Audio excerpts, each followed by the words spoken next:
नमस्कार, मैं हूं राहुल शर्मा। आप देख रहे हैं एसपी नाइन न्यूज। स्वागत है आप सभी का हमारे इस खास प्रोग्राम में। प्रोग्राम की शुरुआत कन्हैया कुमार से।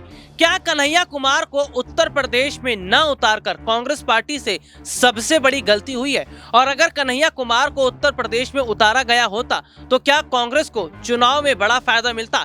क्या कांग्रेस पार्टी चुनाव जीत जाती? युवाओं का समर्थन मिलता?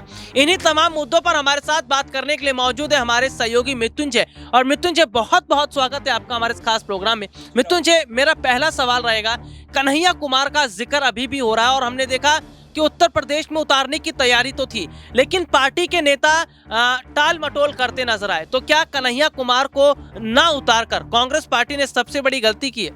देखिए राहुल, अगर कांग्रेस कुछ नए प्रचारकों को उतारने की बेहद जरूरत थी कांग्रेस पार्टी को, वो उन्हें करना चाहिए था। लेकिन मुझे नहीं लगता उत्तर प्रदेश में कन्हैया कुमार को उतार कर उन्हें कोई फायदा होता। हमने देखा कि बिहार में भी उन्हें उतारा गया था, लेकिन वहाँ कांग्रेस को पार्टी को ज्यादा फायदा देखने को नहीं मिला। हमने देखा है कि किस तरह कन्हैया कुमार बेबाक होकर अपनी बातें कहते हैं, लगातार विपक्षी दलों पर हमलावर रहते हैं, लेकिन उत्तर प्रदेश में उनका जलवा उतना नहीं चल पाता। अच्छा, उत्तर प्रदेश में उतना नहीं चल पाता तो फिर कन्हैया कुमार को कांग्रेस में शामिल क्यों करवाया गया? क्यों कांग्रेस में कन्हैया कुमार को एक कोने में रखा गया है? जिस तरह ज्योतिरादित्य सिंधिया की हालत थी, हमने देखा कि सिंधिया को भी कांग्रेस पार्टी ने दरकिनार रखा था। क्या वही हालत आज कन्हैया की होती नजर आ रही है? देखिए, कन्हैया कुमार एक स्टूडेंट लेवल से उठे हुए व्यक्ति हैं, और अगर कन्हैया कुमार की बात की जाए तो कहीं ना कहीं छात्रों के बीच में उनकी अच्छी पकड़ है।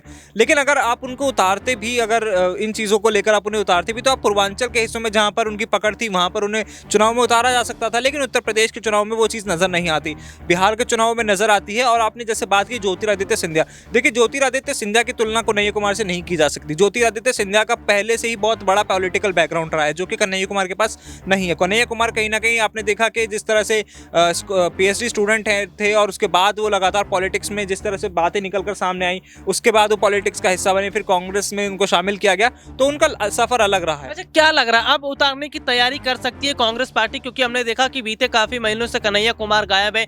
एक बार लखनऊ में आए थे, उसके बाद फिर अता पता ही नहीं है। क्या अब जैसे कि अगर गुजरात की बात करें, गुजरात चुनाव जीतना कांग्रेस पार्टी के लिए बहुत ज्यादा मायने रख रहा है। पंजाब में आम आदमी पार्टी ने जिस तरह जीत हासिल की, गुजरात में भी जीत हासिल करने की तैयारी है, तो आम आदमी पार्टी गुजरात में भी उतरती नजर आ रही है। तो कांग्रेस का क्या रोल है गुजरात में? और क्या वाकई जिग्नेश मेवानी, हार्दिक पटेल और ये कन्हैया कुमार, तीन अगर नेता वहां पर प्रचार प्रसार करते हैं तो कितना फायदा कांग्रेस को मिलता नजर आएगा? देखिए, बाकी तो मैं नहीं कह सकता, कन्हैया कुमार की बात तो मैं नहीं कह सकता राहुल, लेकिन अगर मैं हार्दिक पटेल की बात करूं तो हार्दिक पटेल वहां पर एक बहुत जाना माना चेहरा है, और उनकी लोकप्रियता का इस्तेमाल जरूर कांग्रेस पार्टी को इन चुनावों में करना चाहिए। क्योंकि हमने देखा कि पिछली बार जब उन्होंने कैंपेनिंग की तो कांग्रेस पार्टी को अच्छी खासी सीटें हाथ लगी थी, भले ही वो विपक्ष में बैठे, लेकिन उन्होंने बीजेपी को मजबूत और बहुत कड़ी टक्कर दी थी। और इस बार भी अगर वही स्थिति रहती है और वैसे ही उस तरह से कांग्रेस पार्टी आगे बढ़ती है, तो हो सकता है कांग्रेस पार्टी इस बार सरकार बनाने में कामयाब हो जाए, क्योंकि उन्हें पिछली बार काफी अच्छी सीटें हाथ लगी थी, मार्जिन के काफी आसपास वो थे। अच्छा, 5 राज्यों में चुनावी हार से कांग्रेस ने कितनी सबक ली है और सोनिया और प्रियंका की अगली रणनीति क्या है? देखिए राहुल, अभी तक जो बातें निकलकर सामने आई हैं वो तो पार्टी में लगातार बैठकों का दौर जारी है। अभी भी बैठकें चल रही हैं, G23 के नेताओं के साथ लगातार बैठक हो रही है पार्टी हाईकमान की। और सबक की बात की जाए तो अभी देखिए फिलहाल तो कोई पार्टी ने बहुत बड़ा एक्शन नहीं लिया है। आपने आगे आने वाली रणनीति को भी पार्टी ने साफ नहीं किया, तो इसके बारे में कह पाना मुश्किल है। इसके बारे में कह पाना बहुत मुश्किल है। और फिलहाल मौजूदा समय में जो हालात लग रहे हैं, वो हालात ये साफ तौर पर इशारा कर रहे हैं कि अगर कांग्रेस पार्टी में परिवारवाद की राजनीति खत्म नहीं होती है तो शायद आने वाले समय में कांग्रेस पार्टी का भविष्य अंधेरे में जाता नजर आएगा। यहीं से मैं सवाल भी लेना चाहूंगा। अच्छा, ये कहा जा रहा है मृत्युंजय कि कांग्रेस पार्टी का जो भविष्य है वो अब अंधेरे की तरफ है, और पार्टी के नेता जिस तरह की बात कर रहे हैं उसे देखकर सोनिया और प्रियंका अब डर रही हैं।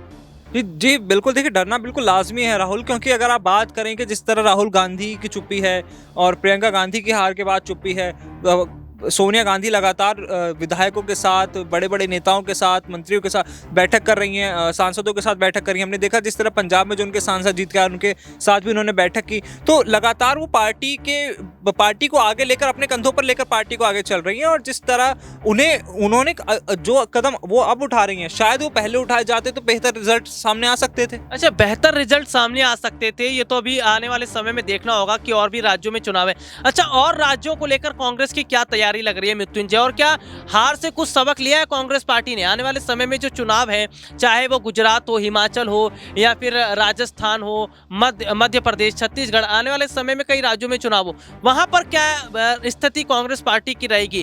क्या कुछ अच्छा स्कोर बना पाएंगे या फिर वाकई जिस तरह उत्तर प्रदेश में या पंजाब और 4 राज्य में कांग्रेस का हाल हुआ वही होगा?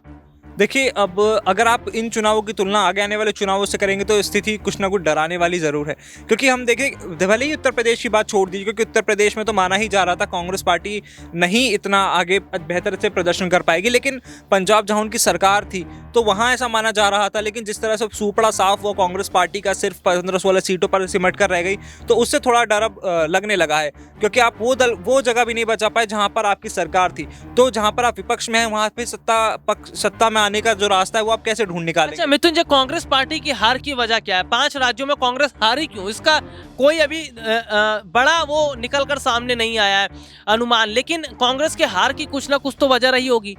देखिए, कांग्रेस की हार की सबसे बड़ी वजह यही बताई जा रही है, रणनीति में कमी, नेतृत्व में कमी। पार्टी नेताओं ने मेहनत की, लेकिन वो मेहनत एक डायरेक्शन में नजर नहीं आई जिससे रिजल्ट्स आते, फोकस नहीं थे। इसी के साथ साथ कहीं ना कहीं हमने देखा है पार्टी के बड़े नेता जो लगातार पार्टी के खिलाफ बयान दे रहे थे, पार्टी में अंदरूनी कला दिखाई दे रही थी, इसी की वजह से पार्टी बैकफुट पर नजर आई और हारी भी। अच्छा, बैकफुट पर नजर आई और हारी भी। जिस तरह हम सचिन पायलट का जिक्र कर रहे हैं कि सचिन पायलट को कांग्रेस में बड़ी जिम्मेदारी देने का मन बनाया जा रहा है, क्या उसी तरह की जिम्मेदारी कन्हैया कुमार को दी जा सकती है? लग रही इस तरह की उम्मीद? जी नहीं राहुल, मुझे नहीं लगता कन्हैया कुमार को इतनी बड़ी जिम्मेदारी दी पाएगी। देखिए, आप बात कर रहे हैं, आप सचिन पायलट की बात कर रहे हैं जो राजस्थान के उप मुख्यमंत्री हैं, लेकिन यहाँ पर तो कन्हैया कुमार के ऊपर कांग्रेस पार्टी ने पहले भी कोई उन्हें पद नहीं दे रखा। वो हालांकि देखिए कांग्रेस पार्टी में शामिल जरूर है, लेकिन सचिन पायलट हो गए, ज्योतिरादित्य सिंधिया हो गए, इन जैसे नेताओं के साथ कन्हैया कुमार की तुलना बेबाकी है।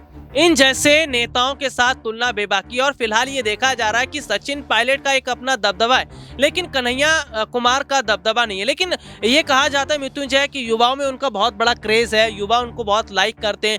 उनके अगर फेसबुक, ट्विटर को अगर देखें तो बहुत ज़्यादा युवाओं ने उनको फॉलो कर रखा है। तो अगर युवाओं पर खास तौर पर कांग्रेस पार्टी अगर निशाना साधती है, उनको जोड़ने का काम करती है, तो कन्हैया कुमार और सचिन पायलट दोनों नेता मिलकर क्या कांग्रेस का सपना पूरा कर पाएंगे? देखिए, अगर कन्हैया कुमार में वो कैलिबर है जैसा सचिन पायलट के अंदर हमने देखा है, क्योंकि देखिए सचिन पायलट को सचिन पायलट बनाना सिर्फ उनके पॉलिटिकल बैकग्राउंड की वजह से सचिन पायलट नहीं बने, उनकी मेहनत की वजह से आज वो सचिन पायलट है जिनके बारे में बात कर रहे हैं। आप देखिए कि जिस तरह वसुंधरा राजे और बीजेपी की सरकार थी राजस्थान में, और उसके खिलाफ जाकर सचिन पायलट ने अकेले अपने दम पर जो सरकार बनाई, जो कि कांग्रेस को एक पटरी पर वो लेके आए, वो हर किसी के बस की बात नहीं है। अच्छा, क्या लग रहा है राजस्थान में जब अगले साल चुनाव होने वाले विधानसभा के, उसमें क्या सचिन पायलट को मुख्यमंत्री चेहरा रख सकती है कांग्रेस? देखिए, अगर गलतियों से सीखा जाए तो कुछ नहीं हो सकता राहुल। मैं बस इसी बारे में कहूंगा कि गलतियों से सीखने की बेहद जरूरत है। मैं नहीं चाहता कि मध्य प्रदेश जैसा हाल कांग्रेस पार्टी का राजस्थान में देखने को मिले। मध्य प्रदेश जैसा हाल कांग्रेस पार्टी का ना रहे राजस्थान में, तो गलतियों से सीखने का काम कांग्रेस को करना चाहिए, बखूबी हमारे सहयोगी मृत्युंजय ने बताया। और कांग्रेस पार्टी में अगर बदलाव नहीं हुआ, पार्टी की रणनीतियां नहीं बदली, तो शायद आने वाले समय के और राज्यों में कांग्रेस चुनाव हार सकती है। चलिए, आज के लिए इतना ही। आपसे फिर दोबारा मुलाकात होगी, तब तक के लिए मुझे इजाजत दीजिए। नमस्कार।